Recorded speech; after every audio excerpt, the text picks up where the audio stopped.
आज जिनका भी नाम आया है डिस्ट्रिक्ट प्रेसिडेंट में, ये सारे लोग ममता के गुलामी में के लिस्ट में कहीं ना कहीं ऊंची जगह पर हैं। इसलिए इन गुलामों को बेहतर जगह दिया जा रहा है। ये लिस्ट एक लॉलीपॉप की तरह है। बिल्कुल, टीएमसी सिवाय लॉलीपॉप के मुसलमानों को और दे क्या रही है?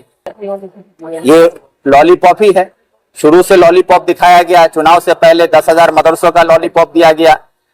सच्चार कमेटी के रिपोर्ट को लागू करने की बात कही गई, वो भी एक लॉलीपॉप निकला। उसी तरह मुसलमानों को सरकारी नौकरी में जगह दी जाएगी, ये ममता बनर्जी ने कहा, वो भी लॉलीपॉप निकला। सरकारी नौकरी के साथ साथ ये भी कहा ममता बनर्जी ने कि मुसलमानों को जो है एजुकेशन में रिजर्वेशन दिया जाएगा, वो भी लॉलीपॉप निकला। उर्दू एकेडमी की बात हुई कि वेस्ट बंगाल में उर्दू को दूसरी जुबान का दर्जा दिया जाएगा, वो भी लॉलीपॉप निकला। तो भाई एक के बाद एक लॉलीपॉप हम लोग को दिया जा रहा है और हम लोग लॉलीपॉप चूस रहे हैं। तो ये कौम लॉलीपॉप चूसने के लिए बना के रखा गया है इस सरकार में। ऐसे टीएमसी जो है चुनाव से पहले 2026 में चुनाव है, उससे पहले मुसलमानों का वोटों को समेटने के लिए एक आखिरी दाव चल रही है। ये माइनॉरिटी के प्रेसिडेंट के कई नाम शामिल करके वो मुसलमानों को लुभाने की कोशिश कर रही है, जबकि ये सिवाय आई वॉश और वोट की राजनीति के अलावा और कुछ नहीं।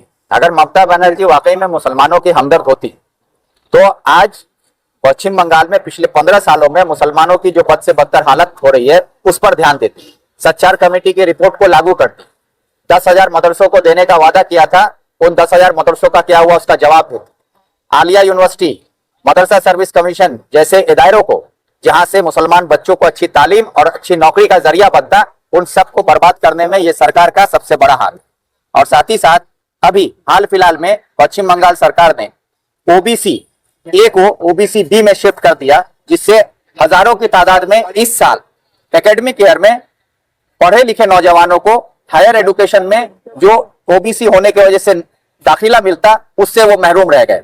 चाहे वो नीट क्वालिफाई करके कई बच्चे डॉक्टर नहीं बन पाए, इंजीनियर नहीं बन पाए, कई बच्चे पीएचडी करने के लिए जादवपुर यूनिवर्सिटी में, नॉर्थ बंगाल यूनिवर्सिटी में, रायगंज यूनिवर्सिटी में, मालदा में कहीं पर भी उनको दाखिला नहीं मिला।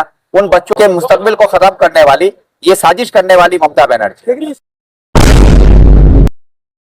अरे आप टीएमसी में मुस्लिम नेता बोल के कोई नहीं, टीएमसी में सारे लोग ममता बनर्जी के चमचे लोग, और ये चमचों के वजह से ही बंगाल में आज जो है टीएमसी की बद से बदतर हालत और मुसलमानों के नाम पर जो अकलियत के साथ जो नाइंसाफी हो रही है, सौतेलापन हो रहा है, उसके खिलाफ उठने वाली एक भी आवाज के साथ कोई भी मुसलमान नेता खड़ा है। जब वाकफ के मामला आया, कौन सा मुसलमान नेता टीएमसी का सामने सड़क पर खड़ा होकर मुसलमानों के हक में बात किया?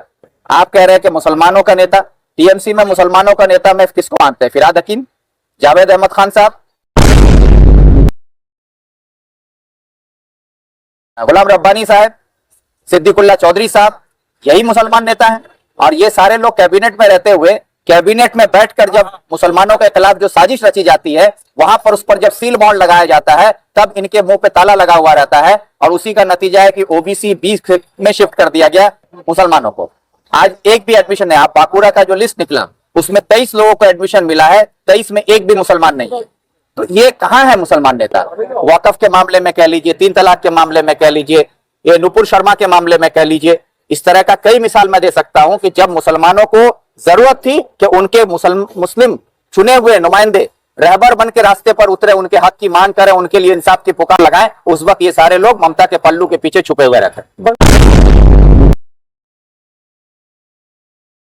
कि मुसलमानों को लुभाने के लिए यह माइनॉरिटी का ताश खेला जा रहा है, और हकीकत में माइनॉरिटी के नाम पर एक एक डिस्ट्रिक्ट प्रेसिडेंट बना देने से माइनॉरिटी का भला नहीं होगा।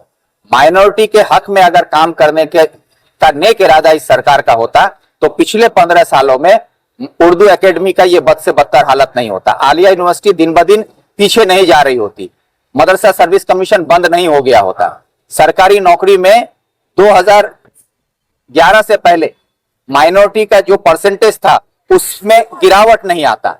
आज आप एजुकेशन सेक्टर में जो माइनॉरिटी बच्चे हायर एजुकेशन में जा रहे थे, पीएचडी कर रहे थे, डॉक्टरेट कर रहे थे, मेडिकल में थे, इंजीनियरिंग में थे, उसमें परसेंटेज गिरता जा रहा है। तो आज माइनॉरिटी की तरक्की की बात जहां तक है, उस पर सरकार कोई काम नहीं कर रही है। सिर्फ एक नुमाइंदा डिस्ट्रिक्ट में दे देने से ममता का होकर बोलने वाला एक माउथपीस बनाया जा रहा है। वो माइक पे मीटिंग खत्म होने के बाद बिस्मिल्लाह इंशाल्लाह माशाल्लाह अल्हम्दुलिल्लाह पढ़ा जाता है, लेकिन मुसलमानों से किया हुआ वादा 10,000 मदरसा उसके बारे में कुछ नहीं कहा जाता है। सच्चार कमेटी की रिपोर्ट पर कोई बात नहीं होता है।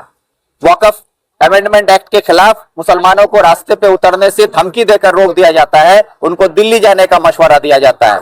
तो इससे हम क्या समझें कि ये ऐसे लोगों को चुनकर अपने नुमाइंदगी के लिए रख रही हैं जो ममता की जी हुजूरी करे, ममता की गुलामी करे, ऐसे लोगों को ही ओहदों में लाया जा रहा है। आज 2010 से लगातार साउथ कोलकाता के, मगर माइनॉरिटी पर कोई डेवलपमेंट नजर नहीं आता है। मैं तो कह रहा हूं कि उन्हीं को लाया जा रहा है जो गुलामी के लिस्ट में ऊपर की तरफ जिनका नाम आ रहा है। इसकी जिम्मेदार क्या पार्टी है या फिर जो ये लीडर? जिम्मेदार ऐसे रहबर हैं जो सिर्फ मुसलमानों के नाम पर अपना राजनीति का रोटी सेक रहे हैं। आज जिनको जरूरत है अपने इलाके में अपने कौम के लिए खड़े होकर आवाज उठाने की, ये अपने हक में आवाज नहीं उठाकर ये ममता बनर्जी की चापलूसी और उसकी गुलामी करने को ही अपना वाहवाही समझते हैं। चाहे कौम बर्बाद हो जाए, मुल्क बर्बाद हो जाए, इनकी कुर्सी बची रहे और इनकी गुलामी का ताज इनके सर पर बना हुआ रहे ममता बनर्जी का, बस यही इनका काम। उत्तर दिना इनको ओहदा दिया जा रहा है ताकि इनसे ममता बनर्जी अपना कोई भी गाना गवा सकती है, इसलिए ये लोगों को रख दिया गया है कि जो ममता गाएगी वही गाना ये गाएंगे। ऐसे किसी भी लोगों को जगह पे नहीं रखा जा रहा है जो हक और हुकूक की बात कर सके, जो सच्चाई पर रोशनी डालें। ऐसे लोगों को ममता बनर्जी की सरकार में कहीं कोई जगह नहीं दी